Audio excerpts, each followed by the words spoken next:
Hello, everybody. Samantha here, live. And I know I've missed a couple of sessions. Like I said, I'm still getting together with the timing. Usually, I said I wanted to do 9 p.m., which is a great time. However, I'm trying to do 7 days a week, and the weekends for 9 p.m. are just not going to work for me at all. But I am going to try harder to stick with at least doing the topics for each day and try to see like what time works for my busy schedule, which I'm always running around and doing this and that. So I apologize that I have missed some days, but I'm going to try to get better with that. With that being said, I also added a YouTube channel. So this is the first time that I'm going to put a segment on YouTube. And if you want to follow me on YouTube, it is Sweet and Sour Samantha. I've been toying around with like different names. Like I loved Sexy Single Sam for a long time, and like I still love Sexy Single Sam. But then I started thinking like, what if one day I actually find a partner and I've built up like this entire brand of like doing my live feeds on Sexy Single Sam, but I'm not single anymore. So for like a while, I started toying around with like solo Sam, like, kind of by myself. Like, even if I am with a partner, like I always remain myself. But it was like too close to single. So I wasn't sure.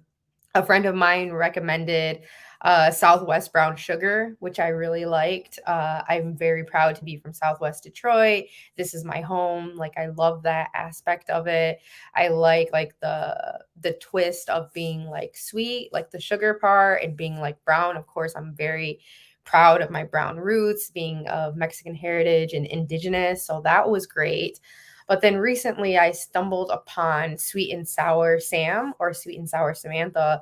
And that again had this like sugar aspect of like the sweet part. And then it also had like, the sour part, which I really am growing on. Like, I really think I like that one. And that's the winner so far because a lot of my live feeds are going to be about a different things. And sometimes like it's going to be really sweet. We're going to talk about really sweet, nice stuff, loving stuff, like all of that. And then at other times it's going to be sour and we're going to be talking about the world and how, things are in bad shape. So sweet and sour to me is really cool. I love, sweet and sour patch kids. So I think about that too. But yeah, so I think that's the name that I'm going to stick to. Thank you for saying hi, Jean Richard. Hi, thank you for tuning in. Anybody else wants to tune in, please feel free to tune in. I am trying to look at all of the comments. So yeah, if you have any comments, please post them. I'm not always able to see all of the comments. I do have this streaming to two separate Facebook pages plus my YouTube page. So I need to figure out how I'm going to be able to see all of the comments. I don't think I'll get too many comments on YouTube since today is the first day with that. But for the future, like kinks that I'm going to be working on. So today is Moody Monday, and I am discussing different moods that we're in. And today I actually saw this picture on Facebook and I liked it and I posted it. It was from one of my sisters from another state, actually Colorado. She posted it. One of one of the most badass women that I know, and she posted it. So it says, looking for the perfect gift for your family this holiday season. Get sober, get well, get back to yourself. Your presence is more valuable to them than presents. So if you want to see that, it's on my Facebook page. Looking for the perfect gift for your family this holiday season. Get sober, get well, get back to yourself. Your presence is more valuable to them than presents. So that's going to be the premise of everything, that we talk about in this subject. And thank you, Maya, for reaching in. Hi, Rick. Hola, good to see you. This is what we're going to be talking about. So I've had family members that have struggled with addiction my whole life. Living in Black and brown communities, unfortunately, we deal with this. And if you look at predominantly, again, Black and brown communities, addiction is everywhere. And that's not accidental. That is the big plan. That is what colonizers have done for us. That's, what they've done is introduced to our communities. They introduce alcohol to our communities. They've introduced all kinds of drugs.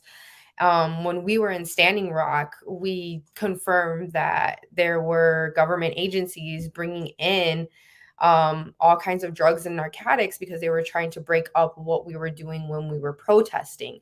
And that's always been something to do when you're trying to break up organizers, you're trying to break up any kind of activism in communities. The government introduces those drugs so that you can be out of your mind and you're not, thinking as sharply. And again, the same with drugs and alcohol. You go to the communities and you can't really find grocery stores in a lot of black and brown, predominantly black and brown communities, but you can find liquor stores like on every single corner. You can find access to alcohol, even whippets. One of my friends sent me the other day that you can buy those whippets. Like in Southwest Detroit, we've had a big problem with those. I'm not sure what other communities has. They're little like cartridges. Um, and we've been trying to get them banned from being able to be sold actually in the little like gas stations. And then a friend sent me a screenshot the other day that it was like, I believe it was one of the convenience stores, and they were doing like Instacart deliveries, and like you could buy those and get them delivered to your house. And I was just like, wow, this is ridiculous. So again, this is something that's predominant in our communities. It's something that a lot of folks are struggling with, and we don't have many resources for folks to get clean. There are not very supportive systems in place. And honestly, a lot of us don't know how to approach and do not know how to encourage people to be sober. And it's really hard to be sober if you have a problem with alcoholism and then you go to family parties and everybody's drinking around you. Like it's hard to, say no. And I know I'm a person that if I ask you to drink and you say no, like I don't ask you why or follow-up questions or anything like that. Most of the time, unless it's somebody that I really, really know and just messing with, like I just respect that. I'm like, okay, that's cool. And like I walk away. But there are folks that will keep like pressuring you, like, oh, just drink, just drink, just drink. And that's really hard for some people that are trying to like get their lives together. And sometimes people are trying to get sober and they don't necessarily tell you. They're not necessarily telling you like, hey, I'm going sober like this or that because they don't want to disappoint you. So I would just say like keep that in mind when you have folks that are telling you like, no to the alcohol or no to the drugs for the first time, to just back off. And, if you're partaking in it, then partake in it, but, don't pressure somebody else. And I have been pleasantly surprised. I have thousands of folks on both of my Facebooks, not everybody that I know personally, but I have seen folks like today. I seen one person and he was like, I'm celebrating 5 years of sobriety today. And that was like wonderful. Like I hearted it. I loved it because like even if I don't know you, like I am so proud of you for like getting a handle on your life and like recognizing that you have a problem and that you need to do something about it. So even like I said, if we're not friends, like we're not close or anything like that, like I'm definitely going to give you a shout out or at least like a love, because you're doing great and I know how hard it is. I have lost family members to ODs. I've lost family members that are pretty close to me. I've lost family recently to that. So again, when we're talking about addiction and we're talking about all of these things and we're talking about like what is the best gift you can give your family, I know a lot of addicts out there, like you get down on yourself because you've been stuck in this mode for so long and you've been reliant on these substances and you've screwed over and you've hurt a lot of people that are close to you. You've hurt family members, you've hurt your kids, you've hurt a lot of people. And over the years, you start feeling alienated because these substances, these drugs have alienated you from your family because who wants to be around somebody that is constantly hurting them? And sometimes it's not even directly. When you're hurting yourself, when you lose your job, when you keep going from job to job, when you lose your home, you lose your car, when you can't pay your bills, just when you're struggling, when you look bad physically because you're struggling with this addiction, that hurts people that love you. You don't even necessarily have to take money from them or do any kind of physical harm to them, but you are emotionally hurting them and you're draining them. So again, if you want to get back in a better state with your family, a better state with yourself, then for these holidays, like, start working on that sobriety. Start looking up, Googling where is the closest, rehab near me. What does it take? Make a phone call. I know sometimes, like, we don't like to talk on the phone, especially as millennials. I know, like, the idea of like picking up that phone is so hard, but this is worth it. Get your life back together, make that phone call, ask them, like, does it cost? How much does it cost? If it's free, like, how long are you going to be there? What is the process? All of those kind of things, like, figure it out and take that first step. And again, I've never been addicted to any substances personally, but I've seen so many people go through it. You can't skip steps in your recovery. And for a long time, like, I always told myself this. I always told myself, you can't skip steps. Like, you have to go, like, you have to see like a therapist or a counselor.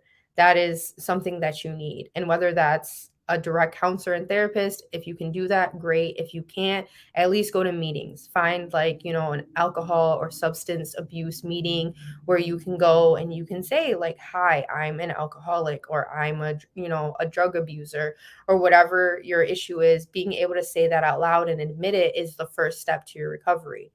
Because I have so many people who tell me, like, oh, well, I only drink when, I feel like it. It just happens to be almost every day.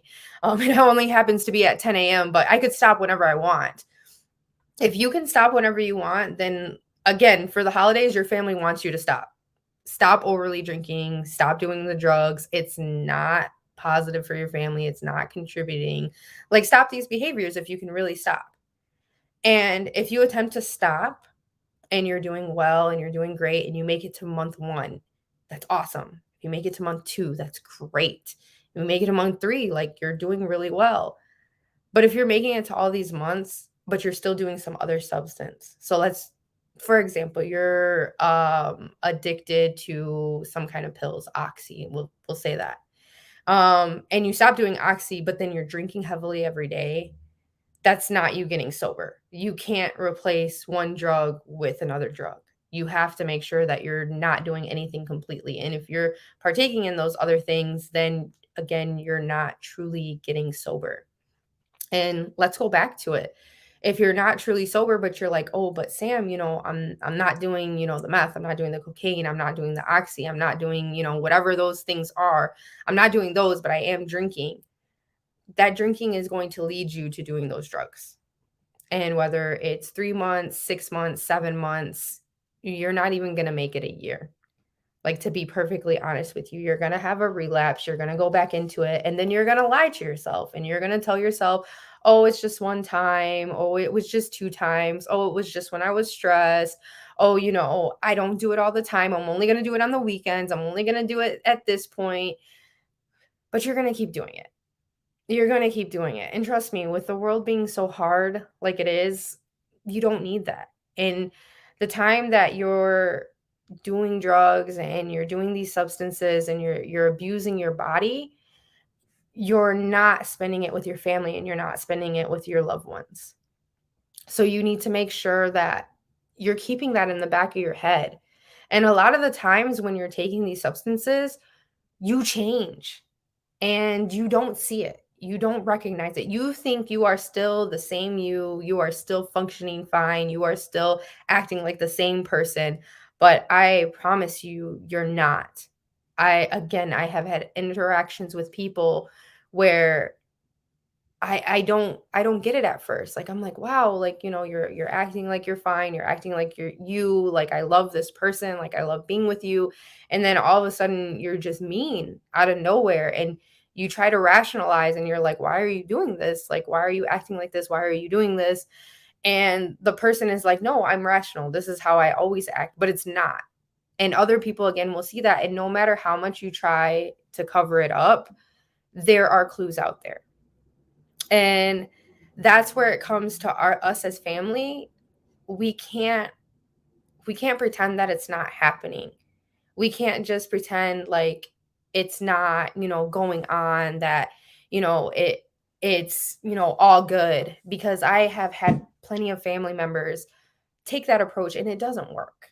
It really does not work. And again, when I'm telling you, like, I have family members that have been addicted to all kinds of drugs. I've had younger family members that are just teens in high schools addicted to pills. I've had family members that are addicted to harder substances. Like, I've dealt with this for years within our communities, and it's something that's really hard.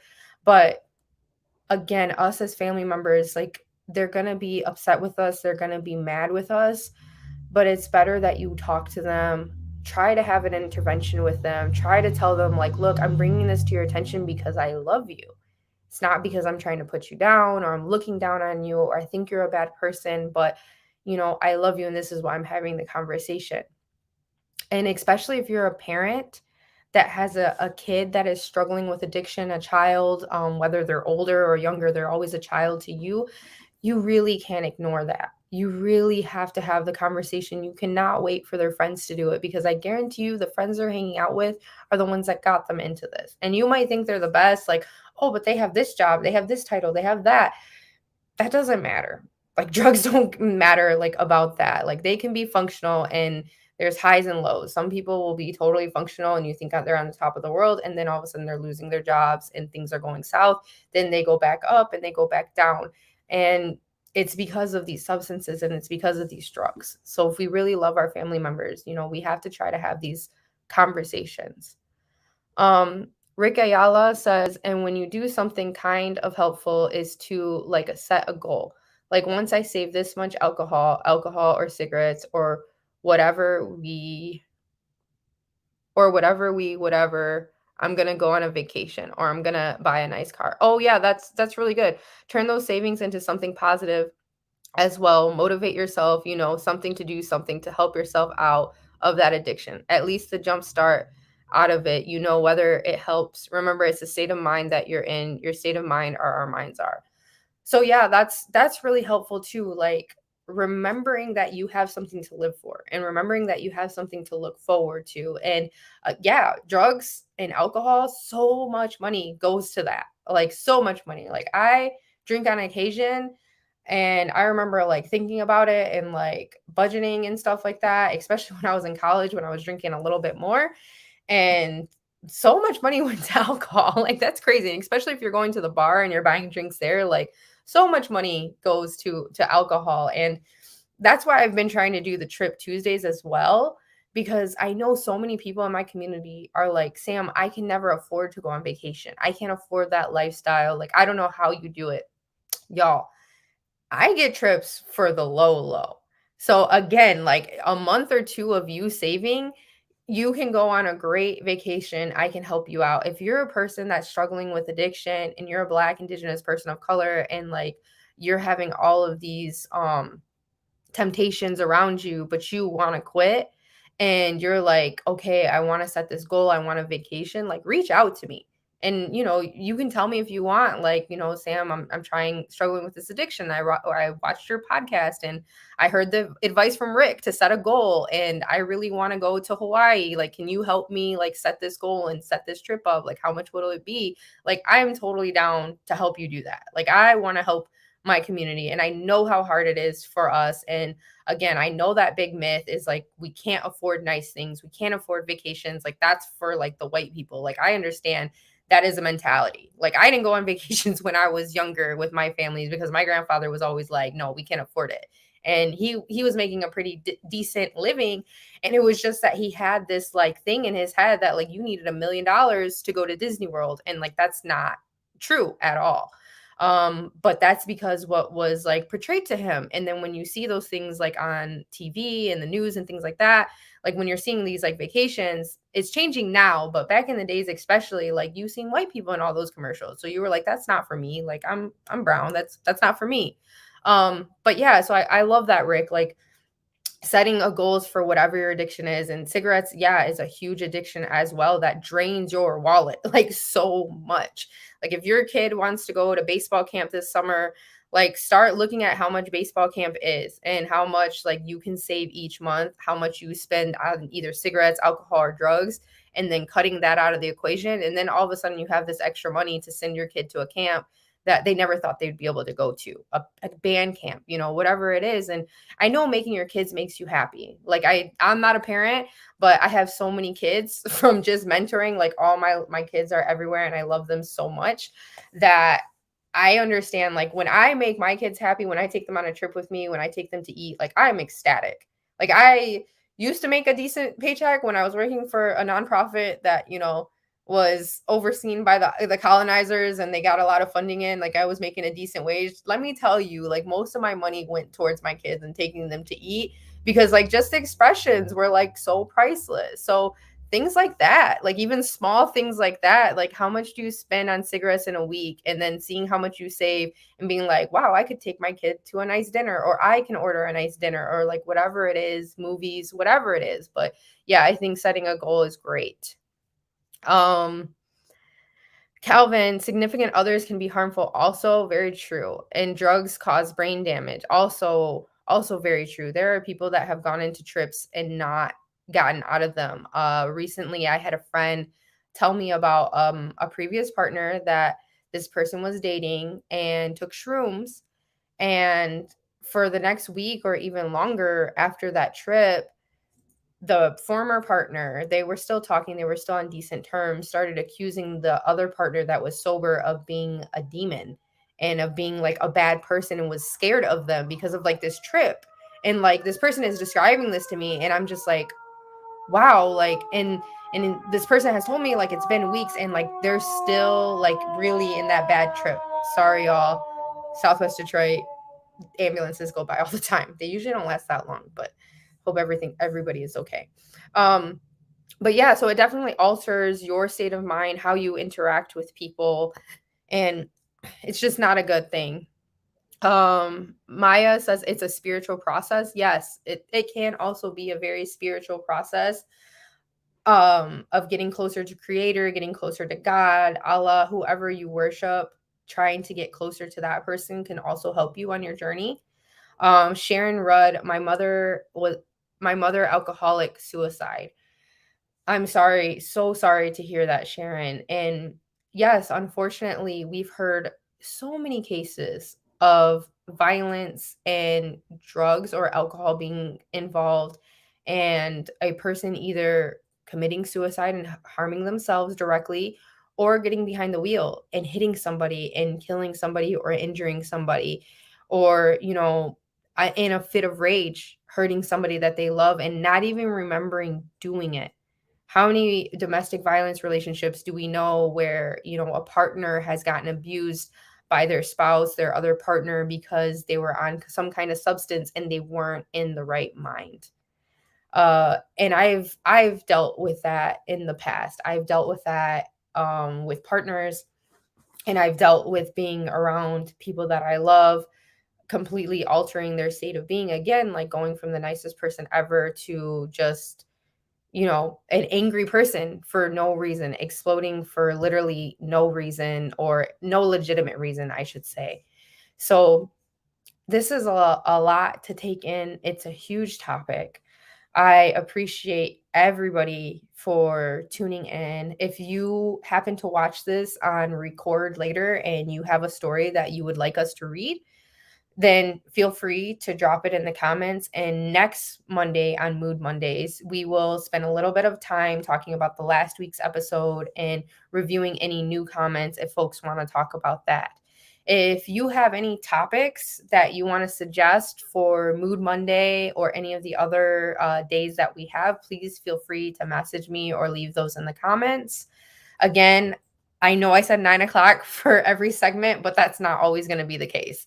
I need to figure out my life. I need to figure out what times work the best. And sometimes it's just going to be like 9-ish or 5:30-ish, because I'm trying to figure out how to get this done. But I think the most important part is having these conversations And sometimes just seeing on your feed and like if you're struggling with a loved one, whether it's a parent, a brother, a sister, whoever it is, a significant other, your best friend, just kind of going through the feed and seeing like, wow, there are other people that are struggling with this and this is the advice. Like that's all I wanted for folks to see. I want to see that you're not alone.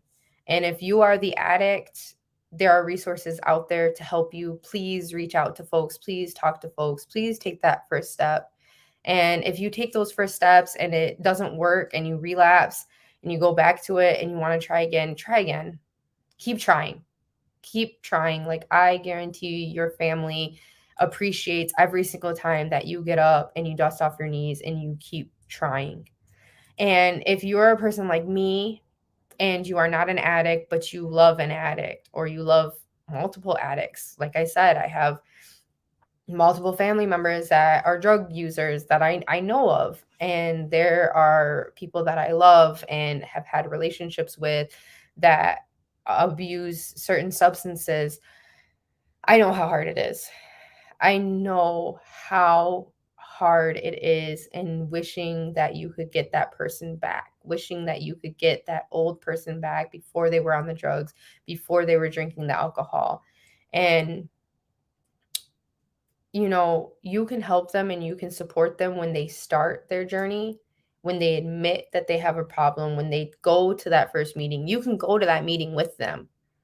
But if they're not willing to admit that they have that problem, unfortunately, you can't make them realize it. There is nothing that you can do to fix them. And I think that's really important for people to get through their heads. Like, this is that individual's journey, it's not your journey. And I know I've struggled with this because when I was dating somebody that was addicted to substances and then I found out that person relapsed, like it tore down my whole world. And for me, a person that always, likes to help people, likes to be in control, it was so hard because there was nothing that I could do. There was nothing that I could say. Like I could try to be the best Sam, be the best Samantha, be the best girlfriend, whatever, but it was never going to be enough. And it never will be enough until that person takes that step. So again, for people that are struggling with this, please know that it's not your fault. Again, I've had family members that their parents have dealt with drugs and have passed from drugs. It's not your fault. If they called that one time and you didn't answer the phone, that's not what led them to their decisions. That's not what led them to that type of lifestyle. Please don't take any kind of that to heart and blame yourself. So again, I appreciate everybody for tuning in. I'm just looking at my phone. Rudy Hill says truth. Thank you, Rudy, for tuning in. Again, I have this going on 2 different Facebooks. So I have one comment section right here on the laptop, and then I have the other comment section here on my phone, which I will do better of making sure I get screens to have it everywhere. But again, love your family members. If you do have addicts in your family, tell them you love them. I feel like that's the best thing that you can do. Tell them that they're struggling. Don't pretend that it's not happening. And when they take that first step to admit that they're addicts, they take that first step to go to therapy, to go to, Anonymous, Alcoholics Anonymous, or whatever group it is, support them in that. But don't enable them either. And that's another thing, do not give them the cash. Like if they're asking you for money and you know where it's going to go, like do not enable them. Do not give them that money. Don't look the other way and be like, oh, well, I don't know if that's what they're actually going to spend it on. Like, we know. We like to look the other way because it's too hard to face it because we love them so much and we don't want to believe that that's happening. But we know. We definitely know. And like I said, if you're a parent or you're a child, like especially like those kinds of bonds, it's so, so hard. And yes, Maya says prayer is vital. Yes, if you are a person that is spiritual, make sure that you are praying on this. Make sure you're praying with them. If they are comfortable with that, send them positive thoughts and all of those kind of things. So I am going to get off of here. I don't think I have any other comments. No, I don't. So tomorrow is Travel Tips Tuesday. So I will be giving you some more travel tips. Last week we discussed Spirit and all of the wonderful perks of having Spirit. Tomorrow I'm going to talk about hotels and what other options you have. So there's like Airbnb, and then there's like hotels, and there's all other kinds of sites. So I'm going to tell you what I use and how I save up on trips and how I save just a little bit more money. So again, thank you and love y'all, and talk to you soon. Bye.